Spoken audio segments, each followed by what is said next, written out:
This centre runs on a Dharma economy. We don't charge for any Dharma events, not even retreats. So we run on a Dharma economy, and we really mean that. Everybody is really welcome to benefit from the Dharma that we teach, from the Sangha, for nothing. But for that to happen, we try and do that as a sort of act of generosity, if you like. But for that to happen, we need some people to support us. And that's worked very, very well, actually. It's worked very, very well over the years. But actually, it's made itself apparent to us that we actually have a problem. So I'm going to do a bit more asking than I usually do. We have got a problem because although we seem to go on from year to year doing very well and breaking even, our position is just not sustainable.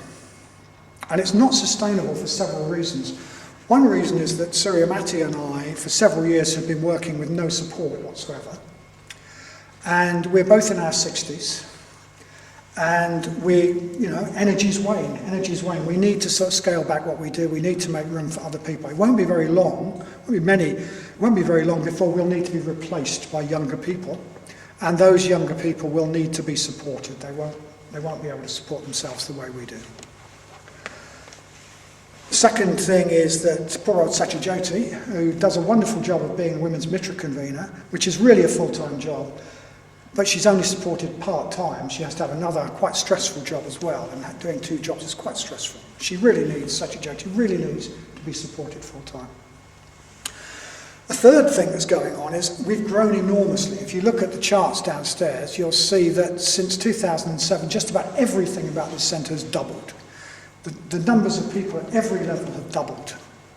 The level of activity has doubled, any way you measure it. And our finances have stayed our income has stayed exactly the same. And what that means is that the centre team is really overstretched. We need one new member of the centre team right now just to cope with the work that we've got. So if you put those things together, what you get is the need for us to move from 2.5 supported people to 6 supported people in a few years, which is pretty difficult actually. To do that, there's only one way we can do that, and that is to double our standing order income. If we don't double our standing order income, we'll be faced with some really nasty choices like, do we abandon the Dharma economy? In many centres, it costs you £5 every time you turn up. It costs you 35 quid to do a day at the weekend. Retreats you pay for. And you might say that's okay as long as you've got concessions, but you have to ask for a concession.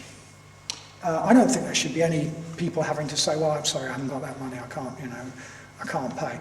It would create a completely different atmosphere in this centre of people providing something for payment back rather than us being a community mutually engaged in the same project.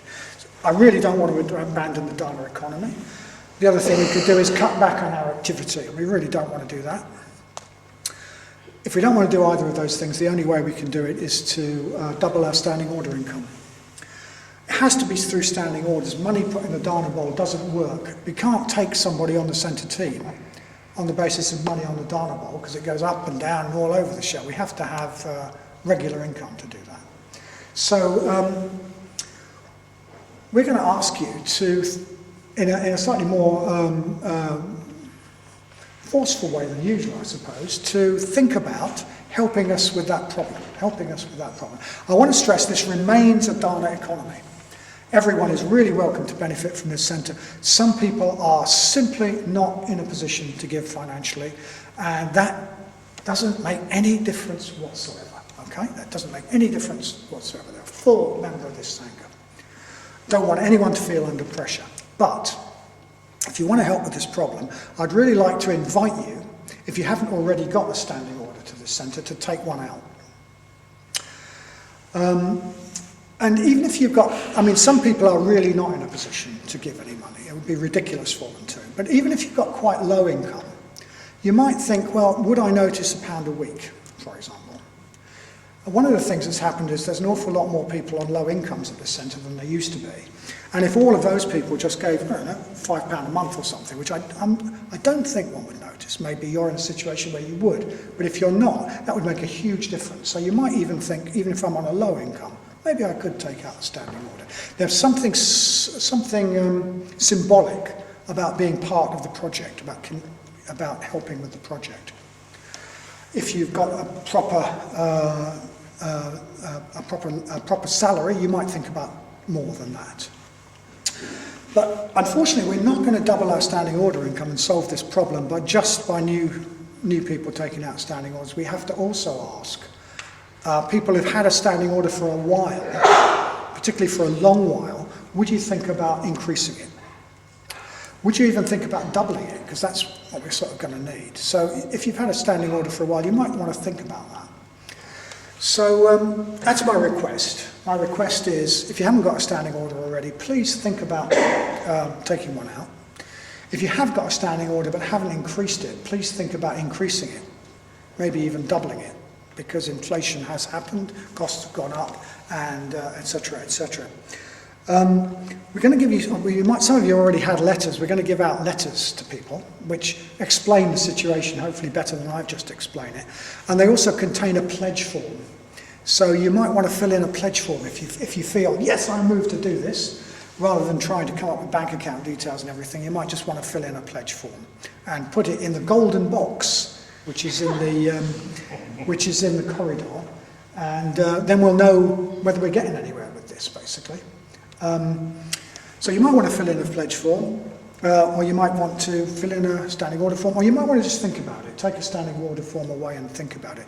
I want to stress that this is a Dharma economy, and nobody should feel, oh dear, I can't do it. If you can't do it, or you even don't want to do it, fine. It needs to be Dharma. It needs to be freely given. But we as a community have got a problem. If you want to help with that problem, I'd really appreciate it, actually. So we're going to give out these letters and give you a few minutes to read them at the beginning of these groups. Is there anything else I need to say? Yes. So some of you have got letters already or had letters last night. If you came to Venice interestingly, if you haven't got a letter, then can you take one as you leave to go to your groups tonight? Rachel is going to be standing at the door giving them out. And I think Tanto's got some for the men who are staying too. Yeah. So please think about it, but I want to stress, it's a Dharma economy. We're talking Dharma here, which means freely given generosity, and not... Well, you should. Okay.